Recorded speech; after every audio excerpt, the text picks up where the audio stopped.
Buongiorno da Taglio di Po, siamo con l'assessore Matteo Sacchetto, assessore ai lavori pubblici e vice sindaco. Come sta, assessore? Bene, grazie, tutto bene. Allora, un anno e qualche cosa in più della vostra amministrazione. Possiamo fare un bilancino? Secondo lei avete fatto quello che vi prefiggevate di fare? Allora, ovviamente il bilancio che posso fare è quello sui lavori pubblici.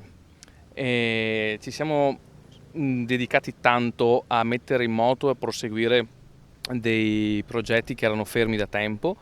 L'ultimo che è partito settimana scorsa, che è il secondo stralcio del Parco Perla, dove andiamo a rigenerare completamente l'area, sia dal punto di vista del verde, dell'illuminazione e prossimamente anche degli arredi.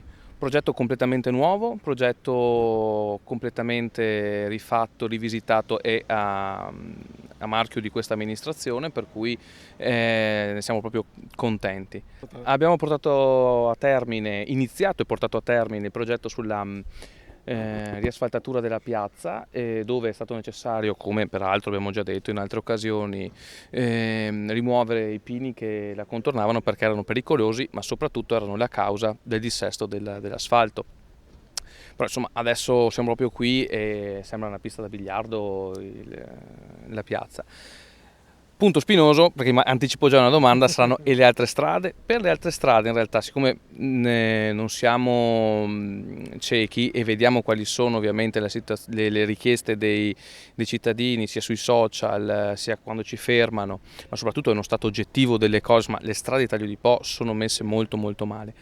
Non è che non siamo interessati a questa cosa, perché ci mancherebbe, è una nostra priorità, ma per poter cominciare a fare dei ragionamenti sull'asfalto bisogna anche ragionare su quello che sta sotto.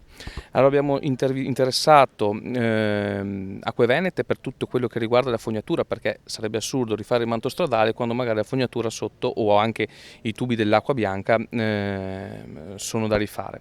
E ci hanno dato via libera, sono solo poche le strade che saranno interessate anche da lavori sulla tubatura. Poi abbiamo avuto anche 2 Rete Gas, che sarebbe il fornitore del gas che è interessato ai lavori delle tubature del gas e che ha comportato un bel intervento su quasi tutto Taglio di Po. Lì verranno riasfaltate completamente per la parte di lavori e poi continuate da noi. Ecco, il mantra che si dice di solito, non ci sono soldi, però so che voi state partecipando a un sacco di bandi. Che successo possono avere questi bandi? Che percentuale di riuscire a portare soldi alle casse, che poi è una delle cose fondamentali, come dite voi avvocati, condizio sine qua non, per fare qualsiasi tipo di lavoro, o sbaglio? Assolutamente sì.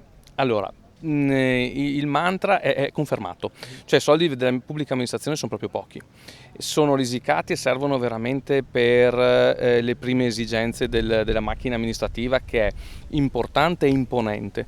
Dentro al municipio si lavora tanto, anche qua un altro mantra che no, si lavora tanto.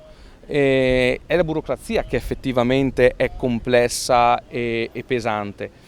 Riuscire a reperire risorse è il punto focale di ogni amministratore. Noi siamo affamati di risorse e bisogna dire la verità, abbiamo gli uffici che lavorano per quello. Io parlo per l'ufficio con cui lavoro io, l'ufficio lavori pubblici, abbiamo un dirigente, l'ingegnere Alessio Mantovani, che è veramente veramente bravo in questo ed è anche instancabile.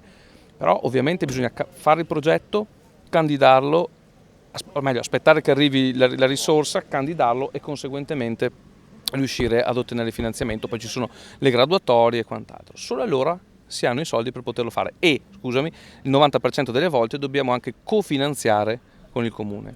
Quindi abbiamo detto all'inizio dell'intervista un anno più o meno dell'amministrazione Marangoni.